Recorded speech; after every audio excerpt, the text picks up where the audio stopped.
Јас денеска ќе гледам да бидам пократок со оглед на службата што ни предстои.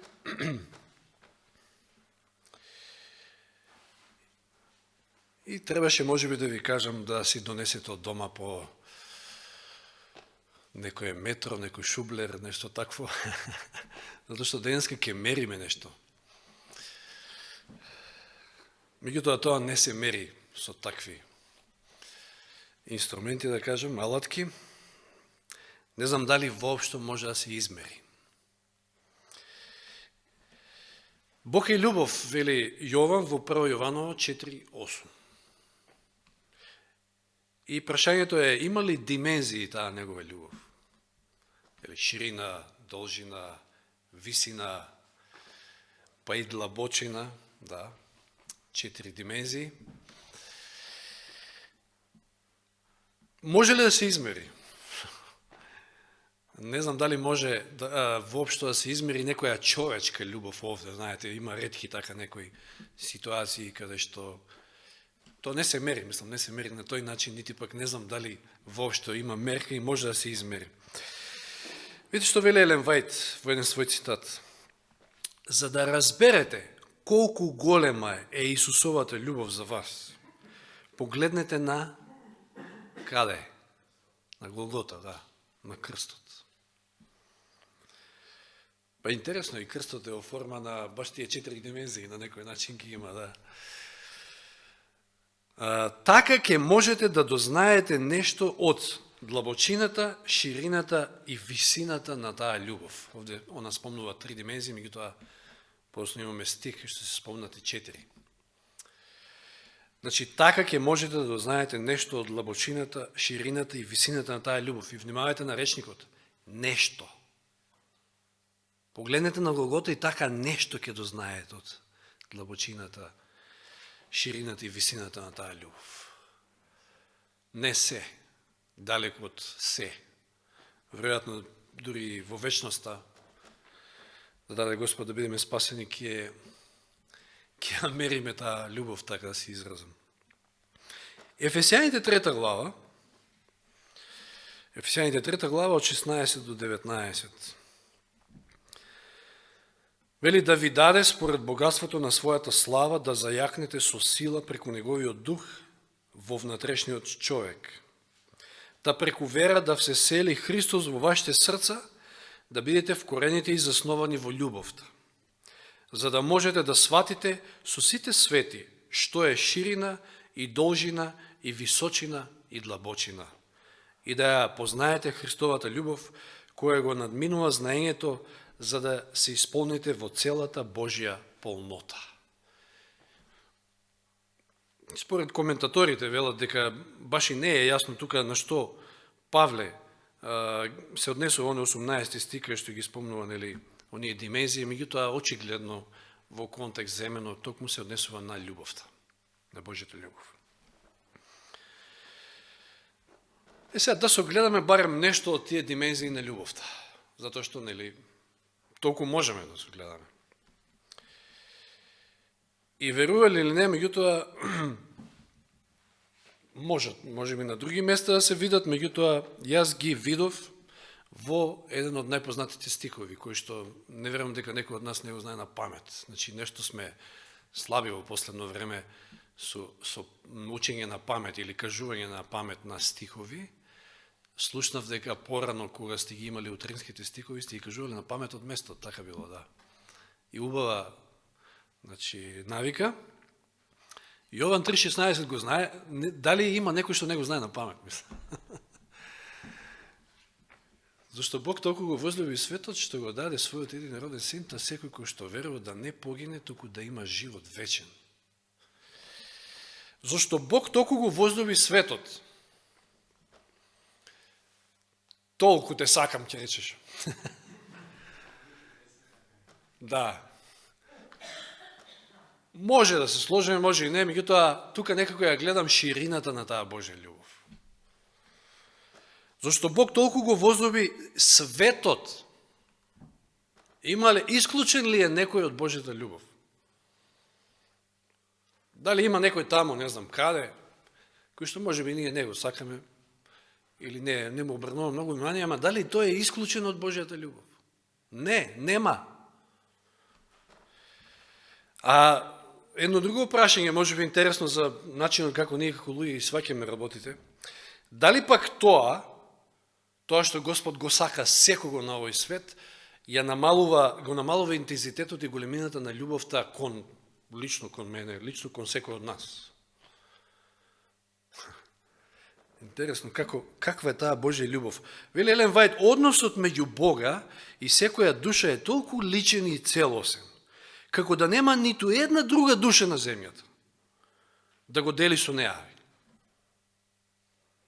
Неговото грижливо внимание ниту една друга душа за која би го дал својот. Добро, се извинувам, ја лошо го прочитав. Односот меѓу Бога и секоја душа е толку личен и целосен, како да нема ниту една друга душа на земјата да го дели со неа неговото грижливо внимание. И ниту една друга душа за која би го дал својот сакан син.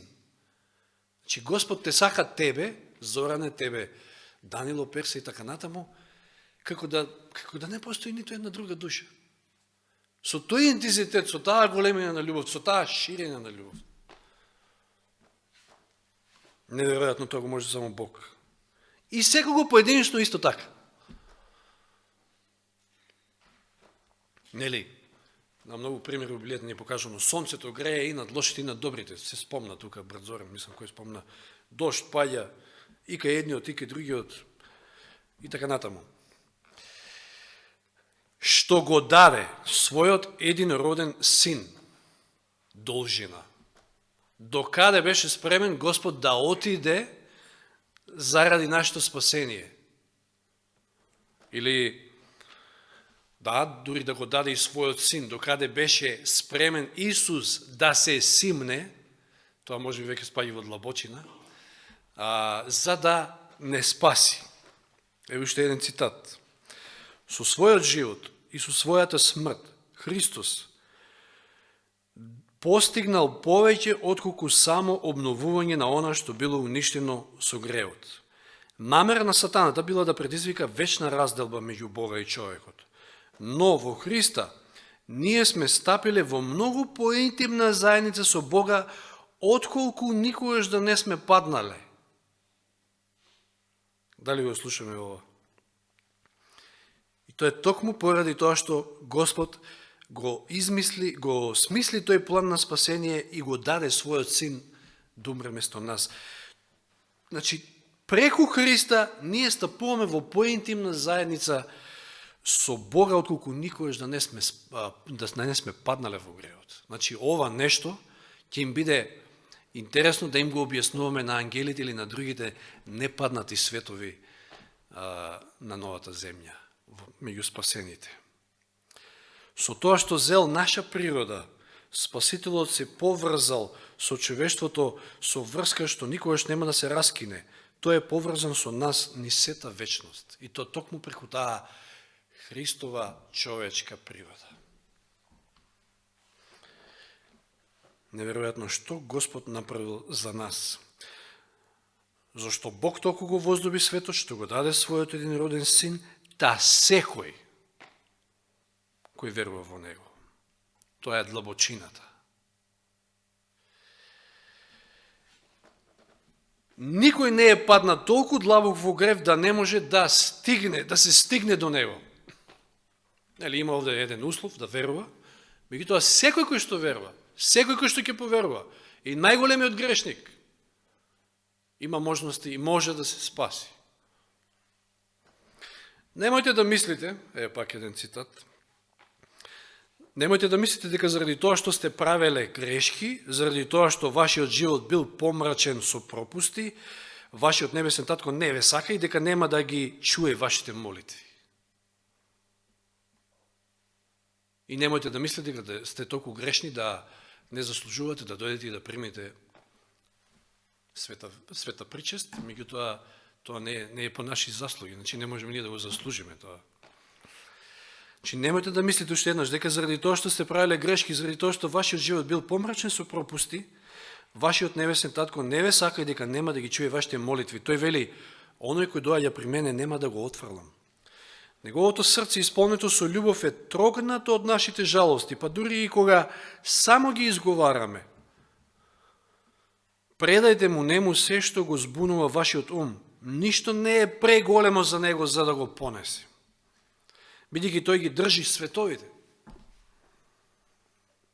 Тој владее над случувањата во универзумот. Ништо што на било кој начин би го нарушило нашиот мир не е премало за него, а да не го забележи. Не постои премногу мрачно поглавје во нашето искуство за него, да не може да го прочита. Не постои премногу тешка загадка за него да не ја разреши. Никој нема паднато толку длабоко, никој нема паднато толку длабоко, никој не е толку зол, а да не може да најде избавување во Христа. Никаков крик на душата која има некаква потреба не останува неслушнат. Господовото уво е отворено за секој молител. Никогаш немало искрена желба, никогаш солза нема протечена од покајничката душа, а милоста Христова да не излезе во пресрет на милоста што делува на човечкото срце. Многу в цитат од времето и знаците, Signs of the Times, знаци на времето, списанието, од 1902 година. Да не загине, така завршува стихот, нели, туку да има вечен живот. Ова е височината. Замислите какви планови има Бог за нас. Не можеме да замислиме. Се симнал, ја покажал таа љубов и што спрема за нас. Ново небо, нова земја, каква радост. Без болести, без страдање, без смрт. Како што вели во 1 Коринјаните 2:9, туку како што е напишено, што око не види, што уво не чуи, што во човечкото срце не дојде, тоа Бог го приготви за оние кои го љубат. Тоа што на ум не му дојде на човек.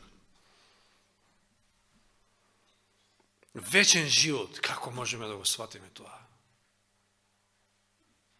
Со нашиот ум. Еден познат проповедник, чиј што серија на проповеди ја слушал Двајт Муди, еден од најпознатите евангелизатори во 19. век, посебно во Америка. Во таа прилика се нашол на европско тло и слушал еден друг проповедник, му заборев името тамо од Ирска, кој што држал серија на проповеди на Јован 3:16. Цела серија. И овој проповедник, изнесувајќи едно од своите излагања, вели, кога би можел да ја позаемам Јакововата скала, да се искачам на небото и да го прашам Гаврил, кој стои во присуство на таткото, колкава љубов има Бог за нашиот грешен свет, се што ќе каже е, зашто Бог толку го возлюби светот, што го даде својот един роден син, да секој кој верува во него, да не загине, туку да има живот вечен. Да, тој е нашиот Бог.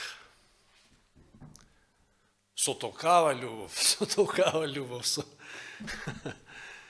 за да не прегране сите. Мислам дека тоа беше еден од стиховите, мислам дека можеби денешниот утренски стих има таков коментар, за да го прегрне секого, вели.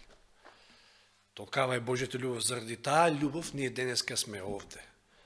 Заради таа љубов имаме прилика да примиме од символите, од лебото, од виното и да ја покажеме таа љубов. Трошка од таа љубов. Трошка од таа љубов успеавме некако да прикажеме и не знам колку проповеди да одржиме, кој знае колку ќе можеме да прикажеме. Меѓутоа, барем трошка од таа љубов ние да покажеме еден кон друг, брат кон брат, сестра кон сестра и брат кон сестра и сестра кон брат, нормално да се измириме ако не сме се измирили и да достојно пристапиме кон светата причест денеска. Јас би ги замолил сега најнапред сестрите да поедат долу на обредот на понизност, а потоа и ние браќата.